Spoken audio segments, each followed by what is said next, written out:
আসসালামু আলাইকুম ওয়া রাহমাতুল্লাহি ওয়া বারাকাতুহু। সম্মানিত পেয়ারা হাজিরিন, দোস্ত বুজুর্গ, আজকের এই ভিডিওতে আপনাদের সাথে আমি আলোচনা করব কারামুক্তির দোয়া। কোন দোয়া পাঠ করলে আল্লাহ পাক আপনাকে জেলখানা থেকে মুক্তি দান করবেন, কারাগার থেকে মুক্তি দান করবেন, এমনই একটা দোয়া আজকে এই ভিডিওতে আপনাদের সাথে আমি শেয়ার করব। সাথে আছে আমি মুফতি জুবায়ের বিন ইমাম। আলোচনা বুঝতে সাথেই থাকবেন। যারা এখনও চ্যানেলটি সাবস্ক্রাইব করেননি অবশ্যই সাবস্ক্রাইব করতে ভুলবেন না, এবং আমার ভেরিফাইড চ্যানেলের ডিসক্রিপশন বক্সে ক্লিক করলে কিন্তু পেজ এবং আইডি আসবে। যাবজ্জীবনের আসামি তারাও যদি আমলটা করে এবং আল্লাহ পাকের রহম হয় এবং সে মিথ্যা মামলায় ফেসে যায়, তাদের জন্য হচ্ছে এই আমলটা।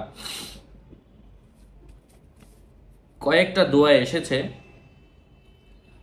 প্রথম দোয়াটা হচ্ছে কারামুক্তির জন্য সূরাতু আত-তুর 27 নম্বর পারা এই সূরাটা, সূরাতু আল ইনফিতর 30 নম্বর পারা, সূরাতু আল জিন এটা 29 পারা। এই সূরাগুলা, যে তিনটা সূরা বললাম, এটা বেশি বেশি পরিমাণের পড়লে আল্লাহ পাক কারামুক্তি দান করেন। দ্বিতীয়ত হচ্ছে আয়াতটা এসেছে জেলখানায় বসে বসে এই আয়াতটা বেশি বেশি পড়লেও আল্লাহ পাক তাকে কারামুক্তি দান করেন। এটা হচ্ছে রব্বানা আখরিজনা মিন হাযিহিল ক্বরয়াতি যালিমি আহলুহা ওয়াজআল লানা মিন লাদুনকা ওয়ালিয়ান ওয়াজআল লানা মিন লাদুনকা নাসীরা। অথবা 40 দিন ব্যাপী প্রত্যেক দিন সূরাতু ইউসুফ যদি পাঠ করে, প্রত্যেক দিন একবার করে পাঠ করে 40 দিন 40 বার পরে আল্লাহ পাক তাকে কারামুক্তি দান করেন। এবং কয়েদি ব্যক্তি জেলখানায় থাকা অবস্থায় সে যদি বেশি বেশি পরিমাণের, এটাও আরেকটা আমল, যার কাছে যে আমলটা সহজ মনে হয় ওইটা করবেন। একসাথে অনেকগুলো আমলের লিস্ট আমি দিচ্ছি। আরেকটা হচ্ছে ইন্না রাব্বি লাতিফুল লিমা ইয়াশা ইন্নাহু হুয়াল আলিমুল হাকিম, এটাও বেশি বেশি পরিমাণের পাঠ করবেন, টাইম টেবিল নাই। অথবা যারা বন্দি মুক্তির জন্য বিসমিল্লাহ শরীফ 121 বার পরে নিজের হাত বা পায়ের বেরির উপর অথবা জেলে থাকলে জেলের দরজার উপর ফু দিবে। ওই যে আগে যে আয়াতটা বললাম এটা। তারপরে অথবা 2000 বার যে আয়াতটা বললাম এই আয়াতটা পাঠ এখন যেটা বলবো নতুন আরেকটা আয়াত, এটা 2000 বার পাঠ করবে এবং এই আয়াতটা পাঠ করার আগে 100 বার দরুদ শরীফ এবং পাঠ করার পরে 100 বার দরুদ শরীফ। এভাবে যদি কয়েকদিন করে আল্লাহ পাক তাতেও তাকে মুক্তি দান করেন।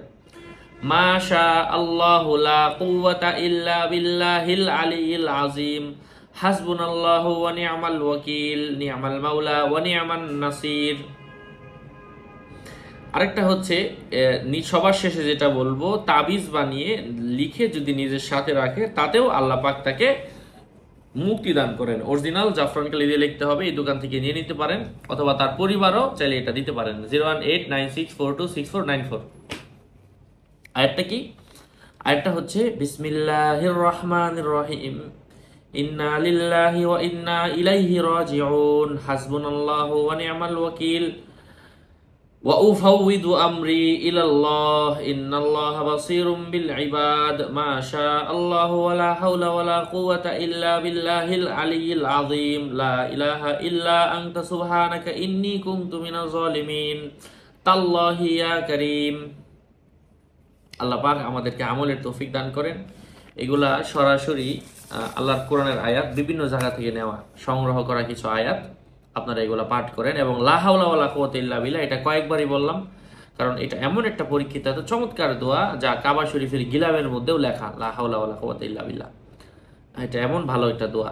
আল্লাহ পাক আমাদেরকে আমলের তৌফিক দান করেন। আমার ভেরিফাইড চ্যানেলের ডিসক্রিপশন বক্সে ক্লিক করলে পেজ এবং আইডি আসবে, এর বাইরে অন্য কোনো পেজ নাই, আইডি নাই। ওয়াসসালামু আলাইকুম ওয়া রাহমাতুল্লাহ।